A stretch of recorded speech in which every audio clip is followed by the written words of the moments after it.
that night, on the night, did not expect this attendance. I suspect that I've not prepared enough strips. I have 50 strips, so if by chance we run out, please be kind enough to share it. It would be great. I was asked by Valentina to choose any subject to talk to you about. I decided to talk about food because lately I've been working closely in the Middle East.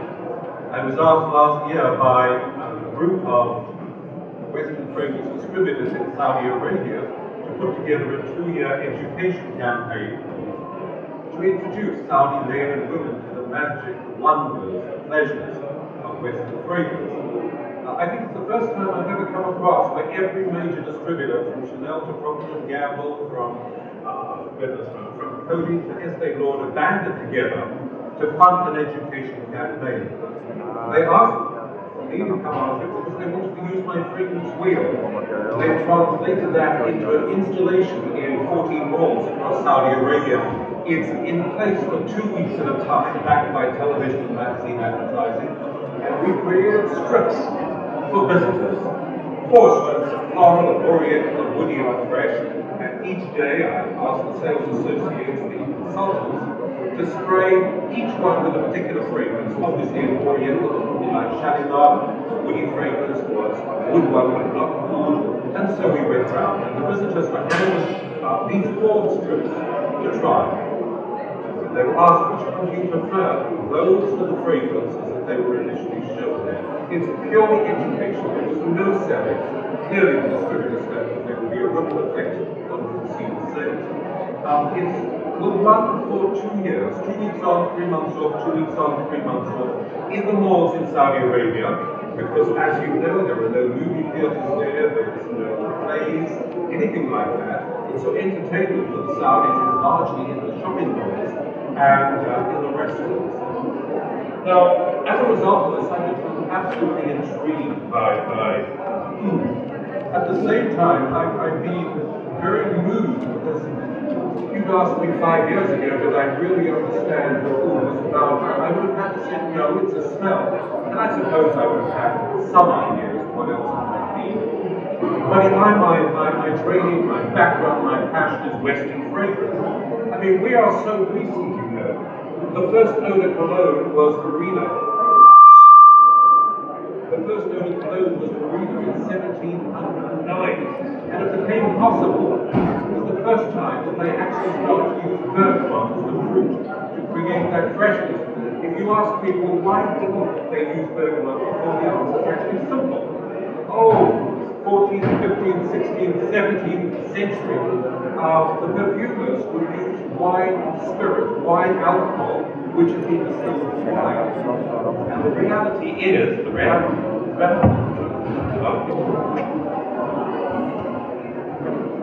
thank you. And the fact is that it wasn't until about 1680, 1690, the chemists for the first time were able to distill wine spirit to a purity which eliminated the smell of stale wine. I know you're often told that the first alcoholic perfumery was a fragrance called Eau de la Reine, water of the Queen of Hungary.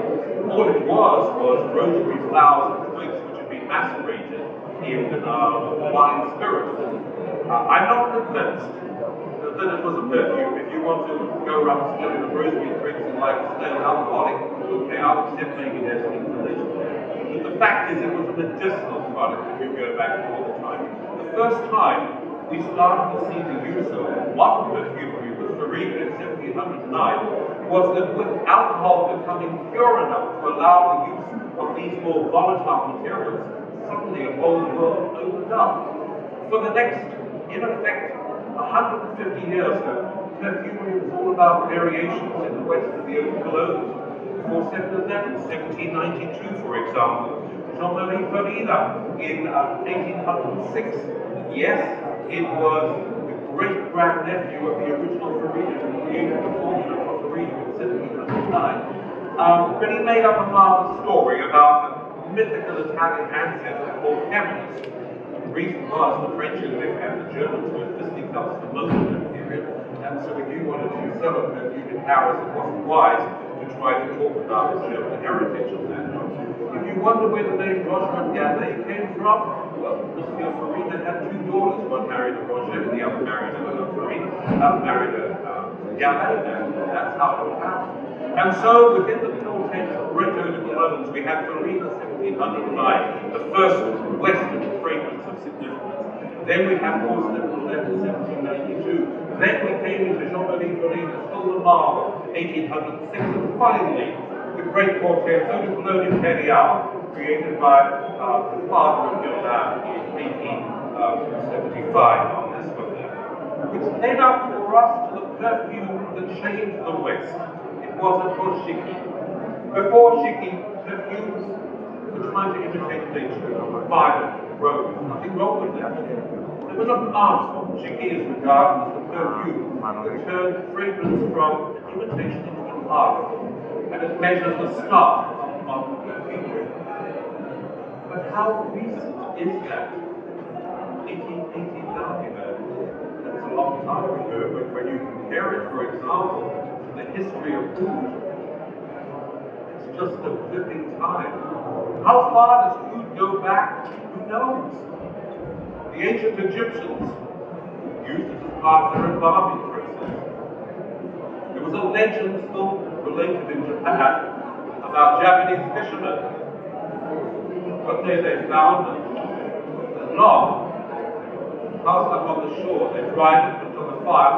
The most heavenly amazing scent came out. They took it out, and the legend is that it's still in the imperial treasury. It's still and every emperor is permitted to take the merest, tiniest little splinter. How old it is, nobody can say with precision of that. The Song of Solomon, that was probably about 2000 BC. That also talks in the Old Testament about the scent of food. It wasn't just a spiritual scent, it was a comfortable scent. It became part of the culture of the Middle East. And of course it was the prophet, blessed be his name, who said, after cleansing each morning, cleanse your senses with the scent. So when we talk about food, to the West it's become toys, perfume. But to the Arabs and to many parts of the world, it's spiritual, it's holy, it's comforting, it's part of culture. And we're now starting to understand that one. So where does it come from? Well, the Colaria trees are evergreens that grow in Southeast Asian countries, Laos, Cambodia, and stuff like that. And for some reason, they can get quite easily infected. It could be that somebody hit them, it could be that an insect has bitten them, it could be a parasite or bacteria has infected them. And between 2 to 7% of the trees, they develop a mechanism to fight back, and that mechanism eventually destroys the parasite, destroys the infection, but turns wood into the resinous hardwood, which we know is wood. Eventually, the tree will die. Is it possible to develop these commercially? Well, yes. If you compare to go down to Fragrance du Bois, you'll find the history of it there. They have over 2 million trees under cultivation. I'd like you to share and smell a real wood. This bottle, by the way, is wood. It's valued at about $50,000. Oud comes in any prices, $20,000 up to $250,000 and even more. There was a teaspoon, for example, of a particularly fine oud from the Sultan of Oman's private collection. Teaspoon was sold for $12,000. Chinese have been known to pay over $300,000 for some of the prestigious quality. Here is what food smells like. I'm going to ask my colleagues if they would hand them out to me. Now, if you can't smell anything, you're smelling wrong here.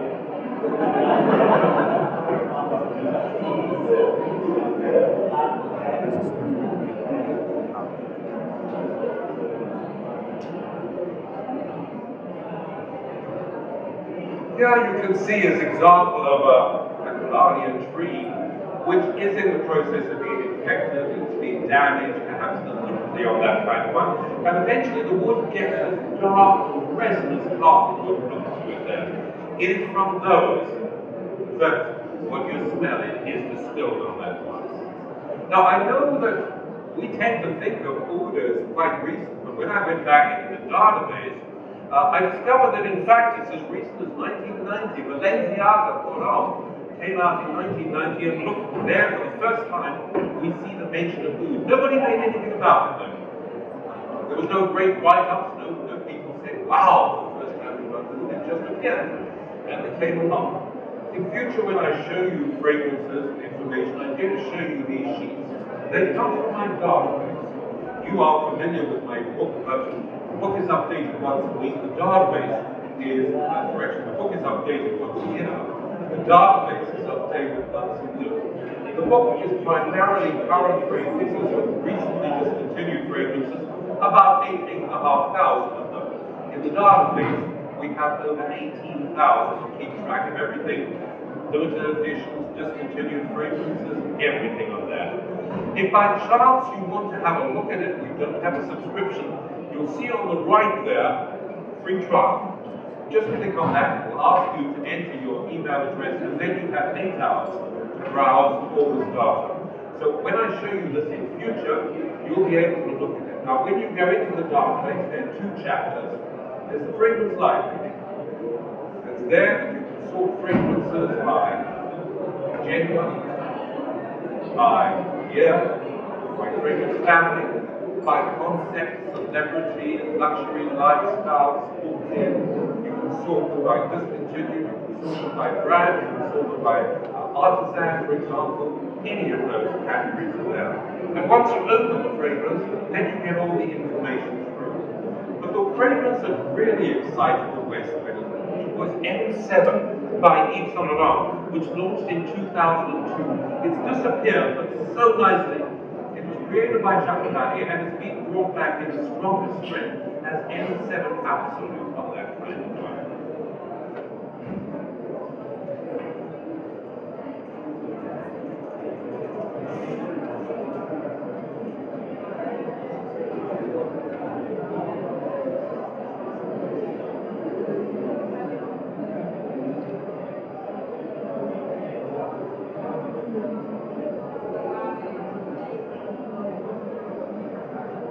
I have to tell you,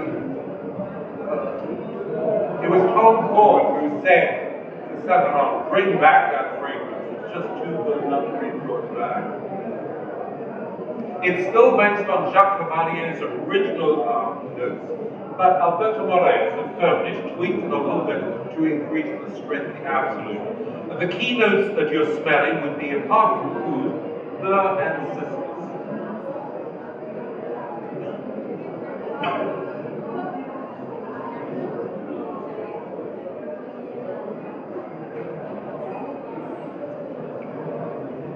Well, Balenciaga in 1990 was the first one we tracked that actually incorporated original fragrances. It was M7 in 2002, redone in 2011. There was the one that really ignited the creative spirit. But it was Tom Ford who was the first to put the oud name on a Western fragrance. Before Tom Ford, nobody had actually used the oud name. It's strange, but it was that recent, and it took place in 2007. Why? Where did he get the idea?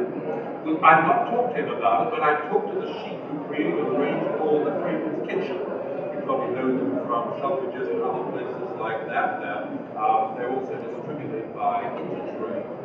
And the sheik told me when I was in Dubai, he said, I was the one who gave the message to Tom. He called him Tom, the two of them, great buddies on this kind of thing. And I think I can believe it.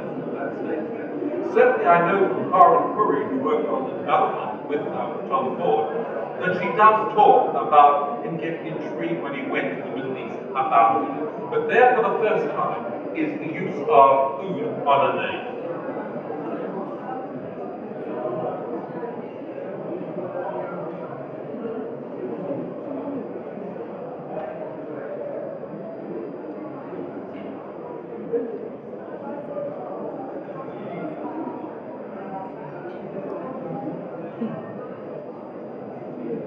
When you get these three, would you be kind enough took up in the order, compare the original food I gave you with M7 and now Tom Ford.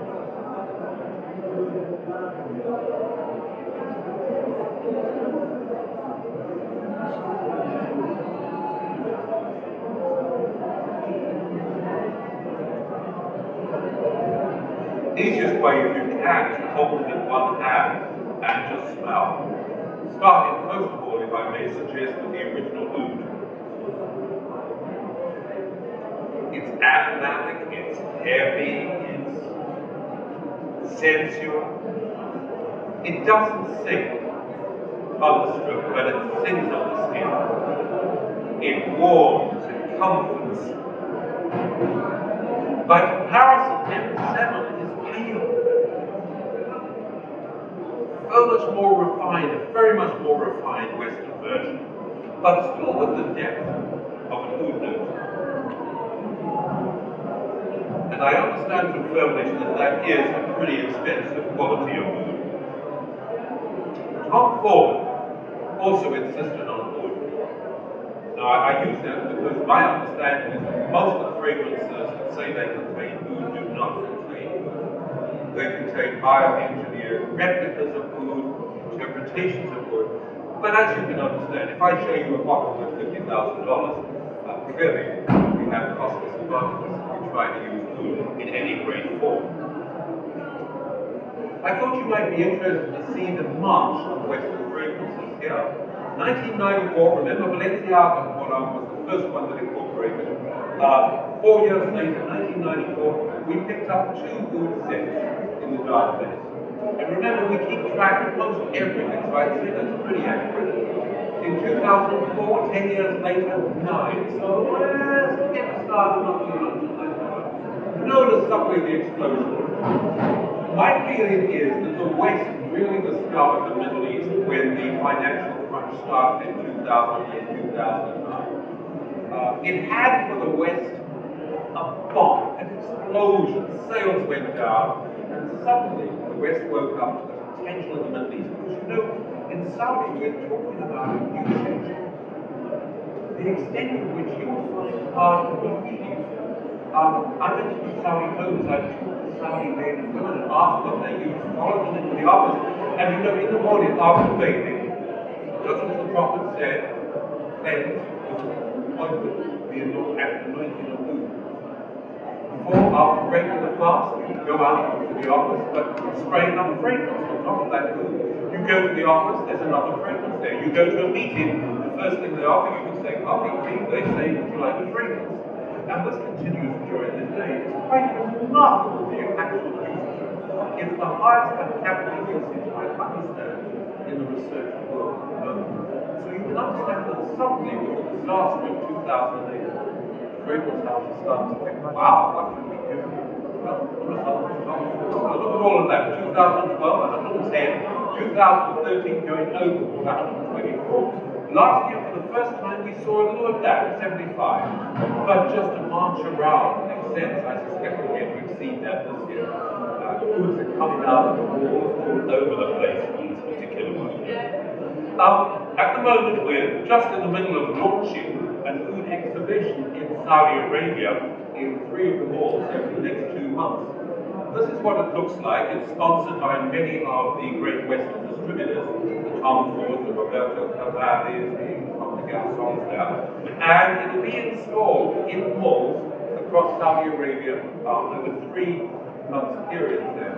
When you look at it, that's the extent of the exhibit with the kiosks for each of the major brands. And when you look at a brand, that's how it is being exhibited there. I go to Dubai in 2 weeks' time for a presentation to the press of what we're able to do in Paris. It's a fascinating thing, though, that the distributors have got together and really are doing education to help people understand it. I know of no other country where that's happened.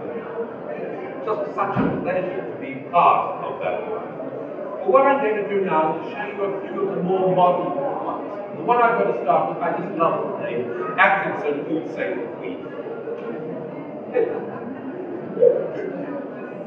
It seemed to convey the spirit of the opportunity.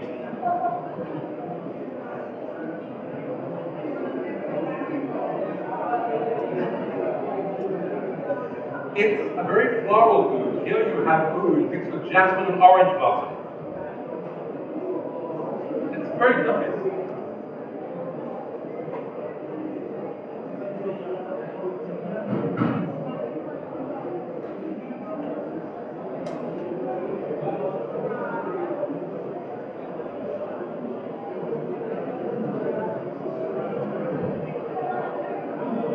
Compare that to Tom Ford, and you can see how westward we've now become in our oud interpretations. From Givenchy, we have Oud Flamboyant, part of their new Atelier collection. Very limited distribution, I think at the moment about 30 sales points around the world on this. And this is the one, Oud Flamboyant.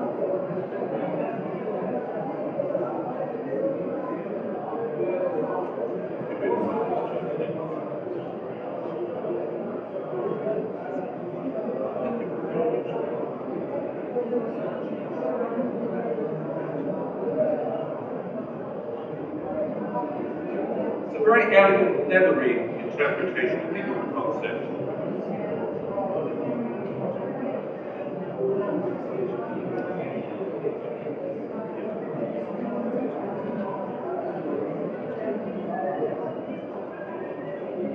From Comme des Garçons, Butch, Wonder Oud.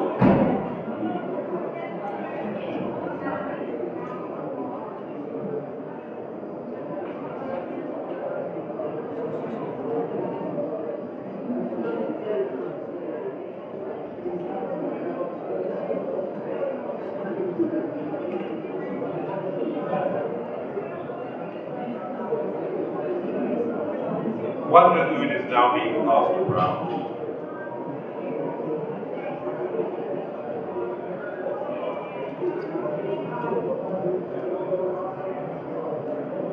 Here you have oud mixed with cedar and vetiver and cicadas.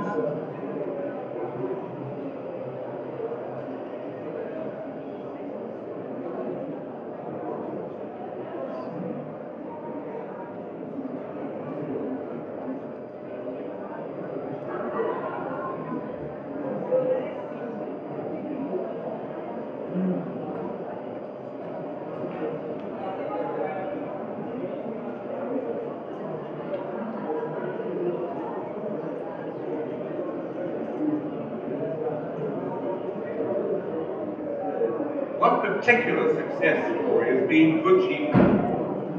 It's an interesting one because here you've got a mix of rose and fruity accents with the oud.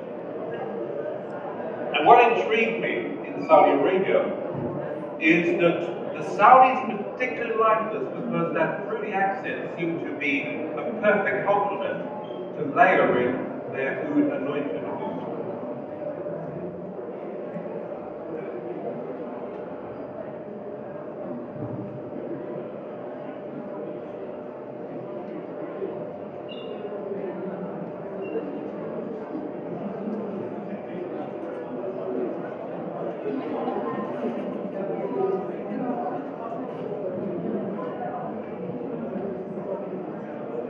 From BPI.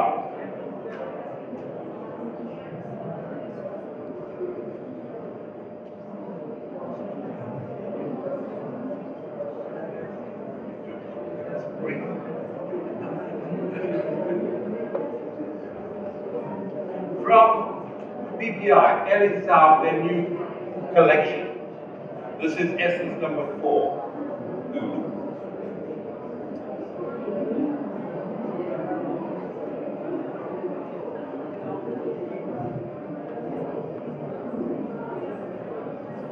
And it's good. Francis has gone back, he's mined oud on this one. When you compare it to some of the others which were getting more westernized, he's getting a little bit more aggressive on the oud. Too early to tell yet how it's going. He's taken an Oriental interpretation, taking the oud with benzoin and pepper.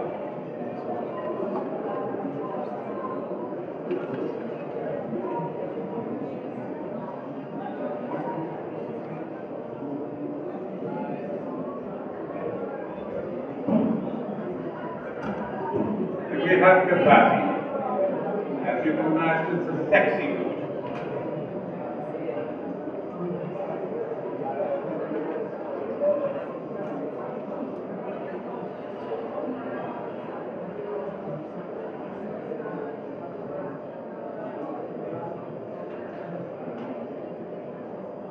But for all his sexual posturing, what we have here is a rather elegant pudding food.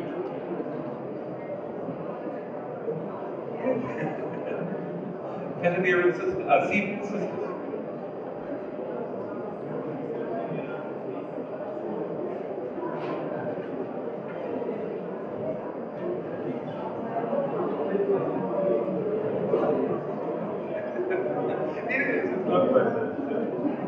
And finally, this week I was at Alison O'Coney, and I came across this one. I had smelt it a little while ago, but I wanted to show it to you again because it's a massive food.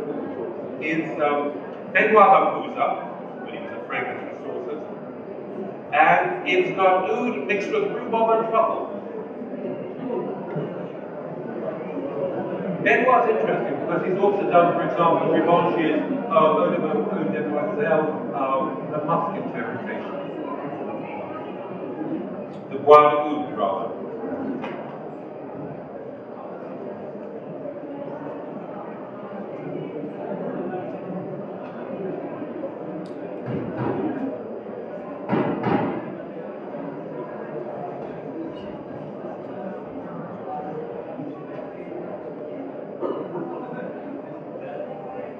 Be kind enough to turn the lights up now, and I'll be happy to take any questions, whether I can answer this another question, but I'll be happy to speak with you. Would you be good enough to turn the lights up, please?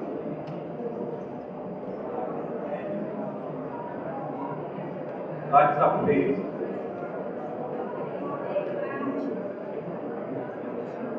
Somebody turn the switch.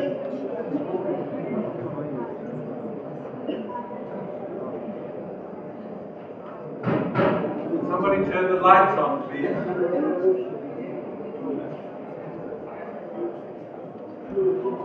Ah, thank you. Ladies and gentlemen, thank you. Are there any questions I can answer about that? I'll be happy to talk.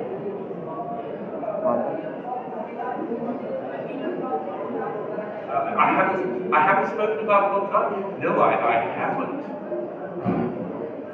What do I think? I think there's some very nice ones, but he once told me to get out of his shop. He didn't want to talk to me. So it doesn't happen often.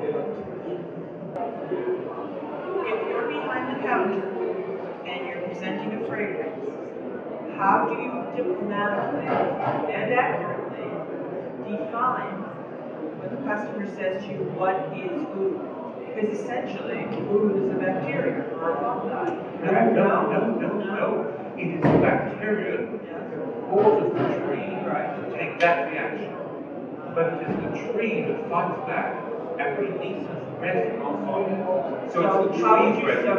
So you don't want to say bacteria because that's a negative. No, I say you see, it doesn't have to be bacteria. You can put a cut in the tree, but I think you can put a cut in the tree. You really ought to be able to talk to the experts at the fragrance department, because there you will get the inside story.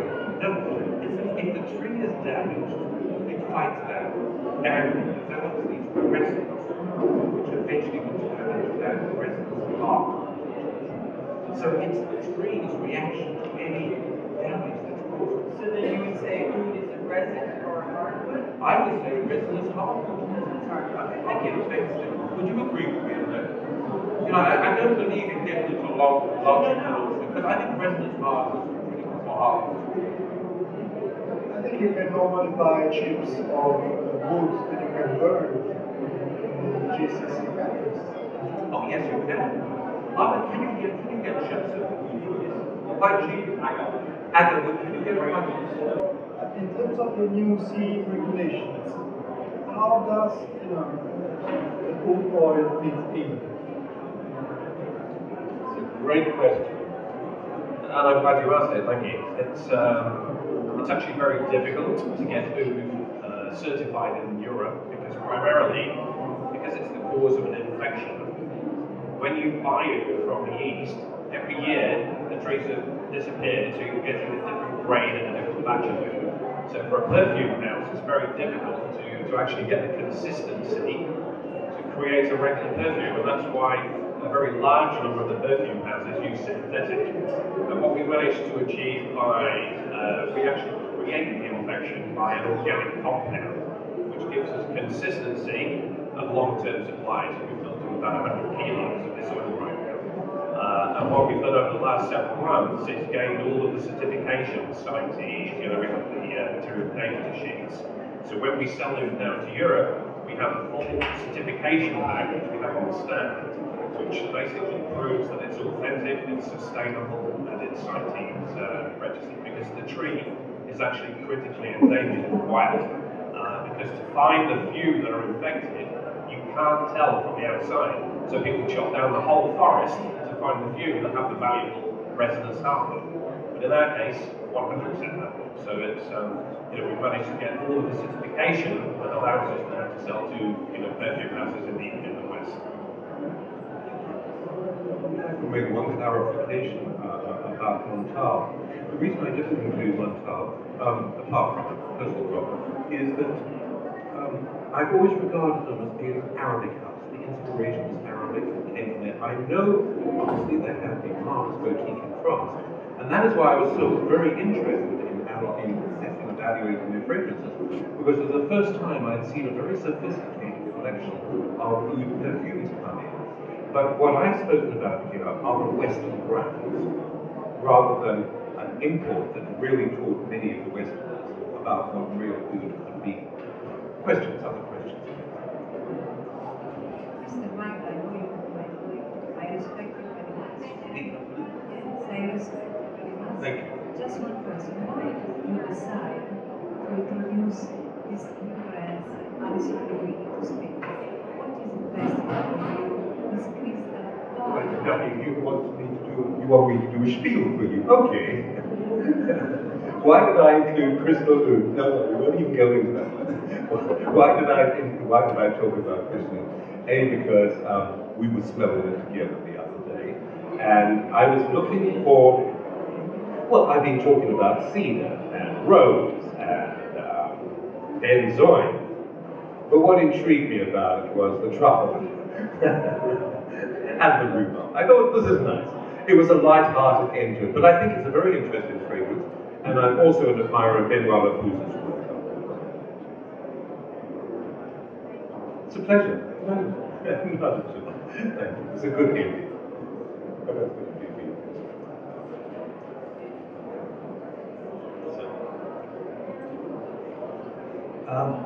Compared to the original oud that you handed out, the rest is still quite pale in comparison with the dirtiness and the animalness of the original.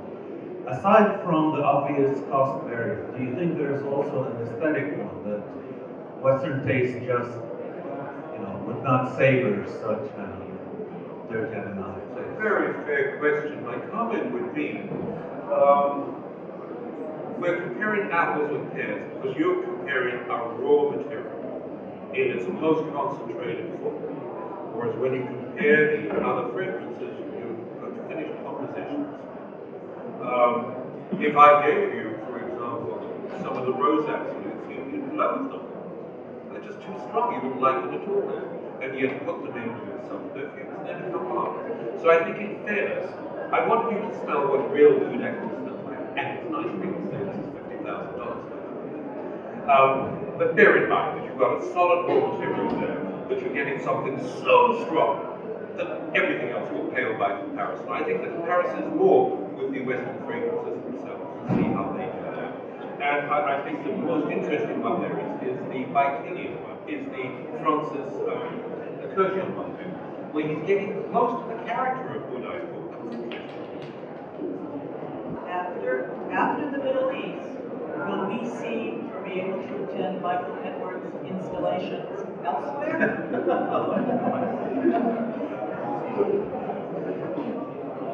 Well, I googled the fragrance wheel the other day, and over 5 million links came up. So who knows?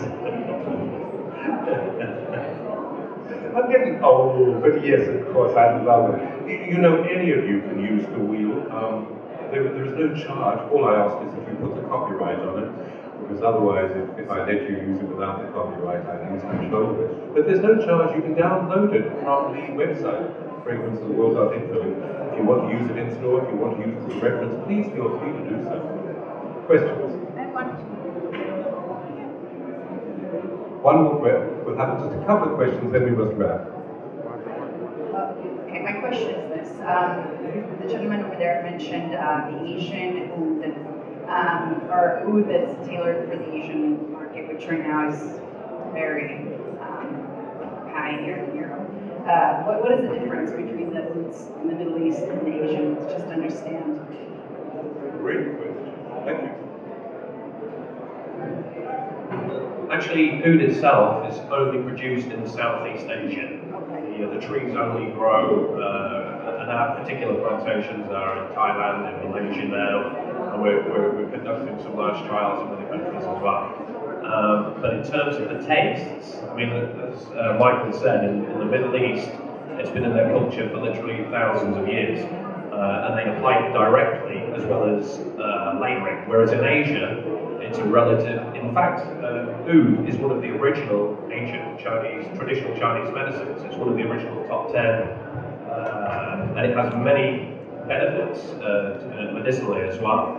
But the taste of perfumes there, they tend to like in Asia more lighter, floral fragrances. So therefore, we keep our concentrations there very low and mix with other notes that really cater to that market. Whereas in the Middle East, it's more woody and musky and different compositions there. Thank you very much. May I thank Valentina for organising this. Our interpreters, you've done a valiant job. I hope I didn't speak too quickly for you on that.